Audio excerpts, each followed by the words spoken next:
Hello mga langga, good morning. Kumusta kayo dyan?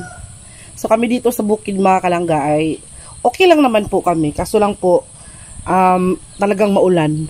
So parang 3 days na yata kaming umuulan talaga mga kalangga. Kaya basa yung lupa. At saka andito lang kami sa loob ng bahay mga kalangga. Bawal lumabas kasi po kagagaling lang po natin sa sakit. And thanks God mga kalangga, maraming salamat po sa lahat ng mga nagpapaabot ng kanilang magandang mensahe para kay langga, no? Sobrang na-appreciate ko po lahat ng mga mensahe niyo sa akin mga kalangga. Thank you po talaga. Doon ko po napatunayan na meron pala po talagang nagmamahal po talaga sa amin ni Sik. Yung genuine talaga na pagmamahal, no? Kaya thank you sa inyo mga magagandang mensahe. Ito po yung sitwasyon ng aming bukid mga kalangga. Nakita nyo po, dito lang po tayo sa loob. Ito may atop naman. So talagang ayan, oh, mamasa-masa yung lupa mga kalangga at nagtutubig talaga mga kalangga. Ito yung sinasabi ko na kapag umuulan, mahirapan talaga si mama na maglakad-lakad kasi nga ito maputik. Hindi katulad dun sa amin mga kalangga, kahit umuulan pa yan, bumabagyo pa yan, ang sa amin kasi ay balas, yun bang lupa, hindi katulad dito na putik bitaw. So hindi ka talaga ma-slide or madanlog, danlog doon sa amin. Kaya ayun, hirapan na ito. Yan, no? Umano yung tubig mga kalangga. Lalo na doon sa may kalsada, nakikita nyo po yun, mamasa-masa yung lupa. Tapos, pangilang araw na itong umuulan, nakakaawa yung mga student, no? Mga estudyante dito ba? Kasi sinusuong talaga nila yung ulan para lang talaga makapunta sa school, no? Mabuti yung may mga motorsiklo. Kay automatic lang talaga, mabilis lang makapunta sa eskwelahan. Pero itong mga bata na naglalakad lang talaga, nakakaawa na na-appreciate ko talaga yung kanilang pagsisikap ba, no? Sana makatapos sila ng maayos at matupad yung mga pangarap nila sa buhay mga kalangga, no? So kung nakikita nyo po, hindi na siya masyadong umuulan, ambon-ambon na lang, pero maya-maya nito mga kalangga, grabe na naman yung ulan. Ganito yung ulan dito mga kalangga, uulan tapos titigil ng konti, uulan na naman. Mga ganyan bitaw mga kalangga, kaya mahirap, no? Mahirap talaga tayo magkumpiyansa kasi baka magkasakit na naman tayo. Mahirap magkasakit mga kalangga. Uy, sus. Kung alam nyo lang kung gaano kahirap, hindi ako makatulog ng ilang gabi. Dahil pag humihiga ako para akong nalulunod. Kasi nga hindi ako kalaki-laki nitong ilong ko pero hindi talaga siya makaginhawa. Wala talagang hangin na lumalabas sa kanya. Kaya yung bibig ko na lang yung ginagawa kong panghangin. Kaya kapag nakahiga ako, hindi talaga ako makahinga. Kaya ilang gabi ako natutulog na nakaupo or nakasandig lang ba? Kuan lang bitaw. Kanang nakaslanting lang siya ba sa paghiga ba? Kaya mahirap magkasakit, tapos sumakasakit yung ulo ko. Sakit dahil sa sipon. Tapos pag umuubo ako talaga mga kalangga, talagang sakit din ang ulo ko kapag umuubo. Kaya parang connection siya ba? Tapos ang nakakatawa na nakakalagort. Kay pag sumakit yung ulo ko dahil sa sipon, umuubo ako, sumasakit yung ulo ko, sumasakit din yung ngipin ko, my goodness. Para talagang nagkunik-kunik sila ba, ang hirap talaga no pag nagkasakit ba. Kaya yun, nag-inom ako ng mga herbal talaga yung madali-dali din sa bukid mga kalangga, kasi mahirap kang umasa sa gamot kasi yung gamot mahal. Tapos hindi pa naman si insect, hindi pa naman talagang maraming kita sa araw-araw, no? Kaya yun mga kalangga, talagang gamot yun, talagang herbal, mga dahon-dahon ba. Maganda sana kung marami tayong atis mga kalangga. So ngayong ganitong klase yung panahon, yung isa-suggest ko talaga sa inyo na napaka-epektibo talaga na para sa akin lang ha, kasi sa akin gamit na gamit ko siya eh. Kaso lang papaubos na yung dahon niya. Kasi yun yung ginagamit kong tubig mga kalangga everyday. Everyday yung tubig ko talaga. Kung hindi dahil sa kanya, hindi talaga ako gagaling agad. So yung atis talaga mga kalangga, yung dahon ng atis. Yung minsan pinapakuluan ko, pero yung para tubig ko, yung tumbler ko na may tubig mga kalangga, nilalagyan ko talaga siya ng dahon ng atis. So, hugasan nyo siya ng mabuti, tsaka nyo ilagay doon sa tumbler ninyo na may tubig na yung iniinom nyo everyday or yung lagi nyo iniinom ba, yun yung nakapagpagaling talaga sa akin mga kalangga. Promise, hindi talaga siya bluff, hindi talaga siya fake news, totoo po talaga siya mga kalangga, no? Eh, dito sa amin mga kalangga, hindi tumutubo yung atis. Kaya pupunta pa kami doon kina Tatay Darsing, doon sa medyo malayo-layo. Kasi nanghingi kami ng dahon. Ewan ko ba dito sa amin, oy, hindi siya mabuhayan ng malunggay. Hindi siya mabuhayan ng atis. Wala talaga. May mabubuhay minsan, pero namamatay din siya ba? Kahit anong alaga talaga namin ni Papa. Wala talaga, mga kalangga. Parang sa lupa yata ito, sabi nila sa lupa daw. Kasi dito sa lupa, dito sa amin mga kalangga, mabasa-basa yung lupa ba? Para bang kuan bitaw siya kanang lapok ba? Hindi katulad doon kina Tatay Darsing na kuan kanang kanang ang lupa nila is parang buntod-buntod ba? And good thing mga kalangga, ngayong ulan-ulan na to, nakapagtanim kami ni Papa ng maraming ampalaya. Doon sa lupa na, yung lupa na kanang hinukay bitaw ni insect, hinukaya ng lupa. Tapos yung lupa na nahukay niya mga kalangga, doon namin tinanim yung ampalaya kasi mataba yung lupa na yun mga kalangga. No? So, abangan nyo ang pagtubo ng ating kuan, ng ating ampalaya. Pero sa ngayon mga kalangga, ang tumutubo talaga dito sa amin at sobrang gamit na gamit niya at sobrang nakakatulong talaga siya dito sa amin mga kalangga, itong aming talong. So natatandaan nyo ba yung nag-harvest kami ng talong noon ni Angelo? Tapos nag-harvest din kami ni Papa. Ngayon naman, meron na naman tayong ha-harvestin mga kalangga.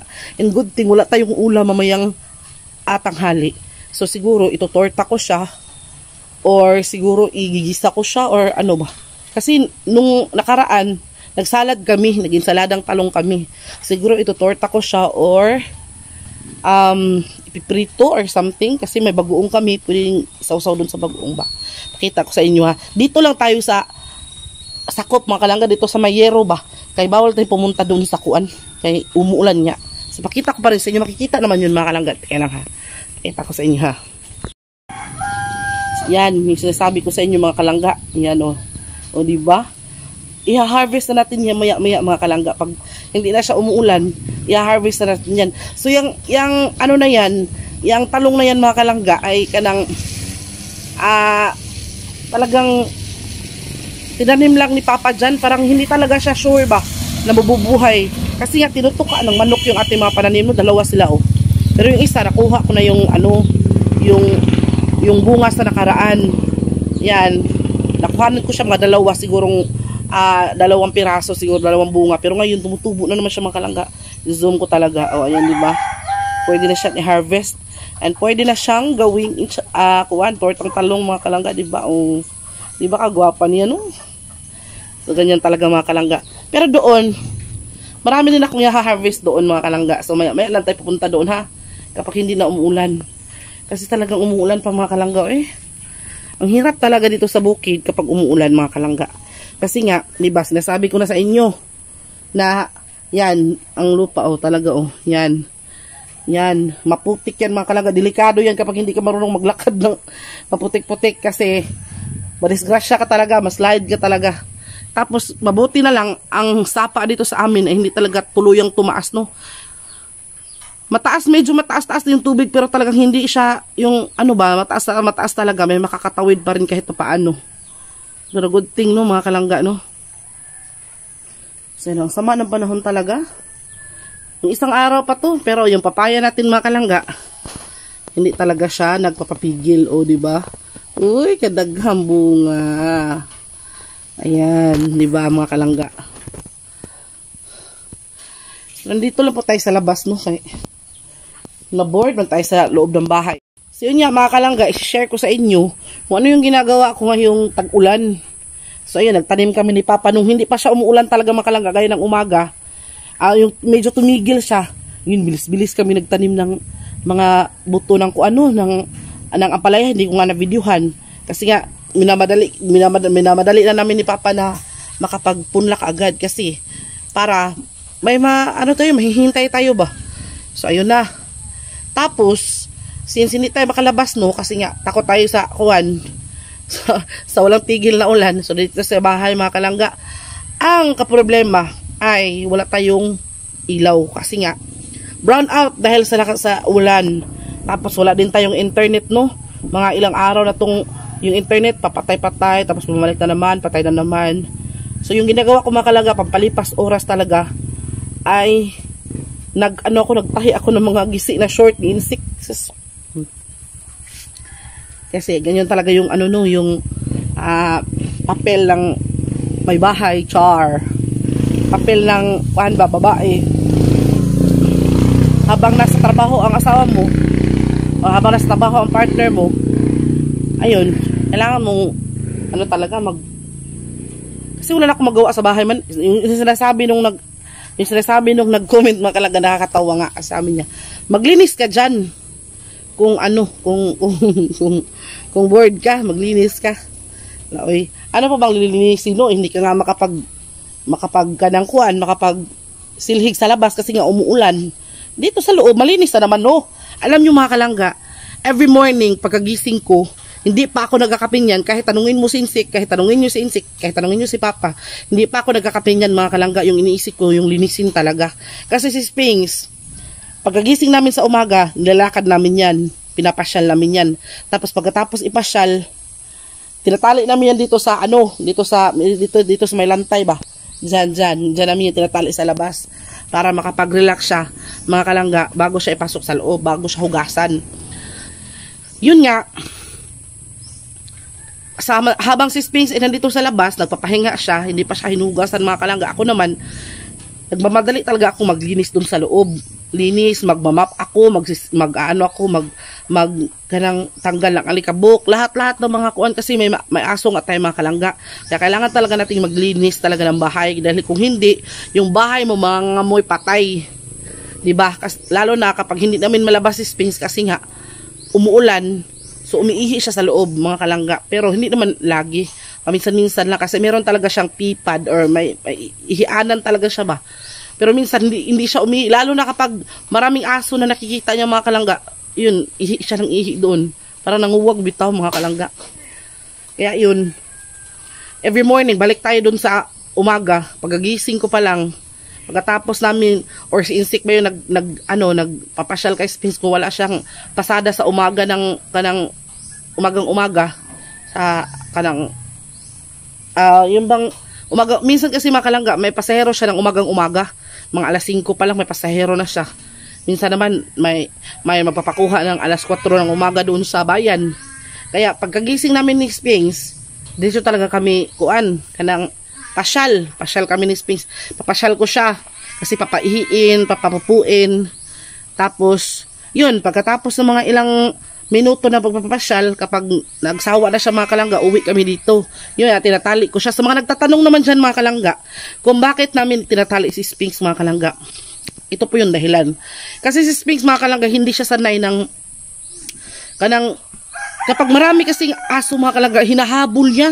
Kahit takot kami ba? Natakot ka. Pero dito sa loob ng bahay, hindi naman namin siya tinatalian. Dito lang talaga sa labas. Tinatalian namin siya kasi kapag nakakita siya ng ibang aso, talagang hahabulin niya talaga yun mga kalangga. Kaya kami naman, one time mga kalangga, ito ko sa inyo, like for example, one time, wala siya sa tali mga kalangga, nakita siya ng aso, hinabol niya. Kami naman ni Papa, tsaka ni Angelo, hinabol namin. Sus, nasagasaan naman siya ng motor mga kalangga. Grabing iyak ko noon talaga, grabe. Takot ako noon, baka anong mangyari sa anak ko ba.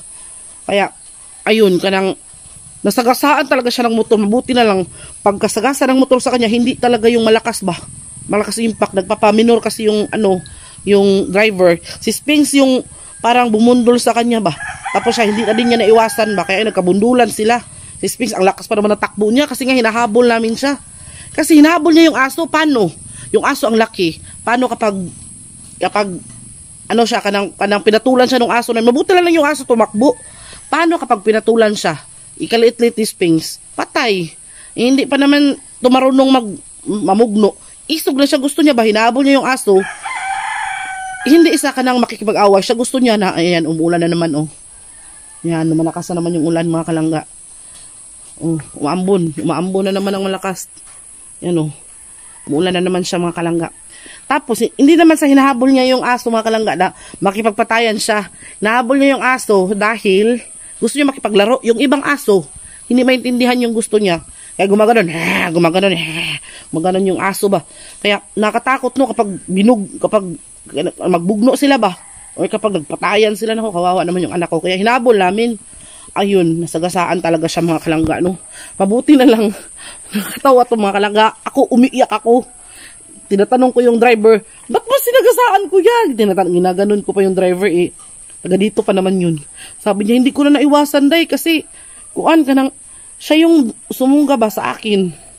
Hindi sumungga, siya yung kanang kasi malakas na yung takbo ni Sphinx. Kaya ayun. Ayun mga kalangga, no. Balik tayo sa loob kasi lumalakas na yung ulan. Kaya ayun mga kalangga na nakangipit mo na diri eh. Balik tayo sa labas mga kalangga kay madiliman oy, kay burn out niya.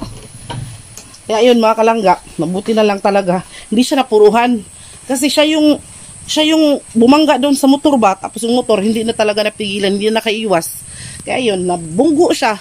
Pero good thing, pagkatapos ay mabunggo mga kalangga, tumakbo pa rin siya. Umuwi siya dito sa amin. Umuwi siya dito sa amin mga kalangga. Kaya yun, akala ko talaga patay na si Sphinx kasi nabunggo ng motor. Kasi nakita kasi ako ng aso mga kalangga na nabunggo ng motor, patay talaga. Yung ano niya, yung kanang, sana yung bungo niya talagang nakuhan talaga mga kalangga. Yung nabiyak talaga yung ulo ba. Yun yung na-picture out by Sphinx. Mabuti na lang talaga mga kalangga ay walang nangyari. Yung ano lang niya, yung paa niya medyo ano ba, takiang bitaw siya. Pero hinilot-hilot ko na naman mga kalangga. Umiiyak talaga ako noon. Kaya yun, buti na lang talaga na hindi talaga siya, hindi delikado yung nangyari sa kanya ba. Kaya yun yung sagot mga kalangga. Kaya namin tinatali si Sphinx. Huwag niyong isipin na tinatali namin tong aso namin kasi kanang minamaltrato. Naku, kung alam nyo lang kung gaano namin kamahal itong aming anak. So, ito pa yun mga kalangga. Birthday niya today. February 7 siya kasi pinanganak. Kaya meron kaming meron kaming papers. Yun yung kapanganakan niya. Yun, birthday niya ngayon. Pero nung nakaraang taon mga kalangga, nagpapapansit pa ako nun. Nagluto ako ng pansit. Kahit sabihin lang na, ba't mo nilutuan yan? Aso lang naman yan ako. Yung aso mga kalangga, napakalaking tulong at napakalaking bagay si Sphinx sa buhay namin ni Insik, kung alam nyo lang mga kalangga. Since wala pa kaming anak ni Insik, yun yung baby namin. Kahit aso lang siya mga kalangga, no, malalaman talaga niya na malungkot ako. Malaman talaga niya, nag-away kami ni Insik minsan, yung magkasagutan kami. Talagang pinapakinggan niya yung talagang pinag-uusapan namin ba. Oo, pinapakinggan niya. Tapos, wala talaga siyang nilalapitan sa amin ba. Para bang, siguro, wala siyang mapili kung sino yung kinakakampihan niya. Yun, aalis siya mga kalangga, magbumukmuk yan. Parang, mafe-feel ni ng aso ba kung ano yung nararamdaman mo. Kaya hindi aso yung tingin namin kay Sphinx mga kalangga. Para talaga siyang bata. Para talaga siyang anak namin, no. Kasi, kanang, magtapad migtulog. Yun, yung tulugan namin is magkatabi lang. Katabi kami matulog mga kalangga. So, parang ang hirap isipin na yung yung may masamang mangyari sa kanya. Kaya yun yung iniiwasan namin mga kalangga. Yung mauulit na naman, mabangga siya. Kaya tinatalian namin siya. Pero sa loob naman mga kalangga, like ganito, yan o. Nakita niya siya dyan. Yan, Sphinxy! Ayan siya mga kalangga. Hindi yan nakatali. Diyan lang siya laging tumatambay. O, tapos, kanang tumatakbo siya doon sa loob. Ngos niya sa loob. Free siya doon sa loob ng bahay. Kasi medyo malaki-laki naman yung tatakbuhan niya mga kalangga, no. Pero sa labas talaga is limited lang talaga yung niya, kilos niya. Kasi nga, baka mangyari na naman yung nangyari noon. Kaya yun mga kalangga, no. Kaya happy birthday Sphinx, 4 years old na si Sphinx ngayon mga kalangga, no. Gusto sana namin talaga mga kalangga na ikapon. Nagtatanong kami kung magkano yung kapon. Ang mahal kasi may magkakapon naman dito ng aso mga kalangga, pero Bisaya lang na aso ba. Ayaw naman nilang ikapon si Sphinx kasi nga baka mamatay. Kaya nagtanong kami sa vet talaga dun sa tuburan, ang mahal 5,000 yung general anang operation. Kaya yun mga kalangga, mahirap talaga kapag manguwag ba. Yung mga aso, kala mo tao lang yung manguwag. Yung aso din mga kalangga, manguwag din yun. Ayan, lumakas na talaga yung ulan. O, see? O, grabe yung ulan, lumakas na naman siya mga kalangga. Pero si Insik naman mga kalangga, ayun, may hinatid siyang pasahero. May raincoat naman yun, binilhan ko yun ng raincoat mga kalangga. Kaya no worries. Kaya pray na lang tayo mga kalangga, na sana safe yung kanyang travel. Kasi mahirap talagang kapag hindi siya nakapagpasada mga kalangga. Kasi wala talaga kaming ibang hanap buhay talaga ngayon. Lalo na nitong mga nakaraang araw is nagkakasakit tayo lagi, kaya minsan na lang tayo nakapag-upload ng video. Eh sana mag-ingat kayo lagi, lalo na ngayon sa panahon ngayon mga kalangga. Ingat-ingat na talaga. Wag umalis nang walang dalang payong o raincoat. Tapos pag uwi, pag hindi talaga maiwasan na maambunan or mabasa ng ambon or ulan, kung pwede maligo ka or uminom ng maraming tubig kapag dumating ka sa bahay mga kalangga. Ayun yung napakaano talaga. So dito lang ako nag-vlog or dito lang tayo nag-usap-usap mga kalangga, no, kasi nga madilim sa loob, kasi brown out, makahirap talaga ganito mga kalangga. Yun bang wala kay lingaw kasi nga umuulan tapos brown out, hindi ka makapag-cellphone, hindi ka makapanood ng movie or kanang mga video sa Facebook kasi nga walang internet kasi walang kuryente. Kaya yun, tatapos ko lang mga kalangga. Tatapos ko lang talaga sa gawaing bahay. Kaya medyo stress na yung face natin ngayon. And katatapos ko lang atimanon si Sphinx, nahugasan ko na siya, napasok ko na siya sa loob. Kaya ayun mga kalangga, nag-standby muna ako dito sa labas. Kasi parang, grabe. Ang ulan. Ilang araw na to. Tapos sa gabi naman, ulan pa rin siya ng ulan. Napakaginaw dito sa bukid mga kalangga, napakaginaw. Kaya para kang nasa ibang bansa rin. Ang kaibahan lang sa ibang bansa, nag-snow. Dito naman, kapag naligo ka sa morning mga kalangga, yung maagang-maaga talaga, yung kagagaling ko lang sa sakit, naligo ko ng maagang-maaga talaga. Grabe, parang nagsusnow. Kay yung bibig mo ba, umaaso-aso din. Kuan din ba, kadang umusok-usok din ba, para ka ding nag-snow ba. Char. At least susubukan natin na parang umaabog-abog yung ating dinding ba. Siya ayun, kaya nagpasalamat ako mga kalangga si Sphinx sa aming buhay. Kaya nagpasalamat din ako kay Tita Vivian kasi po siya po yung nagbigay kay Sphinx sa amin. Kung hindi po dahil sa kanya, wala pong Sphinx sa buhay namin ni Insik mga kalangga. Kasi can't afford talaga namin ang bumili ng aso. Kaya yun, nagpasalamat ako kay Tita Vivian. Kung nasaan man siya ngayon, sana masaya siya, sana safe siya, buong pamilya niya, at sana happy siya mga kalangga. And nagpasalamat din po ako sa lahat ng mga subscriber namin, lalo na yung mga nagpapaabot talaga ng kanilang mga magagandang mensahe. Talagang super thank you talaga. And also to Ate Yumi Kawi na nandito sa Pilipinas, nagbakasyon siya kasama ang asawa niya. And of course, kay Auntie Josephine, Auntie Josie, thank you so much po ante sa lahat ng inyong mga tulong, at sa lahat ng inyong mga yung magagandang advices, sa lahat ng mga magagandang balita na ibibigay mo sa amin every time na magkausap tayo sa phone. Thank you talaga so much. And shout out also to Ma'am Adelina Felicis Ibanez, sa aming magandang subscribers sa Langga Insik Vlog. And siya din yung nagbigay sa amin kay Eruption ng aming motorsiklo mga kalangga, na yun yung hanap buhay natin ngayon. Kaya talagang napakalaking tulong, no? Umabot na tayo sa kahit sa ada topic mga kalangga para lang talaga may mapag-usapan tayo, no? Kaya ayun, gusto ko lang iti-take ang opportunity na ito na makapagsalamat sa lahat ng mga tao, sa lahat ng mga subscribers ng Langga Insik Vlog. Kaya thank you so much. Kung wala kayo, wala din si Langga at si Insik. And patuloy pa rin po kayo sa panonood ng aming vlog kahit napakasimple lang at kahit maingay si Langga. Kasi may nagsasabi, "Hoy Langga, tumahimik ka, ang ingay mo." Bahala kayo dyan. Basta importante, masaya ako. Nakapaghatid po ako sa inyo ng update sa buhay namin ngayon. And masaya din ako mga kalangga na na-appreciate din ng iba yung ginagawa namin. Kaya thank you so much mga kalangga. Hanggang sa muli, sana ma-upload ko na tong video na to pagbalik ng kuryente. Sana bumalik din ang kuryente agad-agad. Kasi ang hirap talagang walang kuryente, ang dilim sa loob. Kaya yun, thank you so much. Mag-ingat kayo dyan, lalo na ngayong umuulan. And mag-ingat po tayo lagi. Pray to God na sana walang mga kakulian or walang mga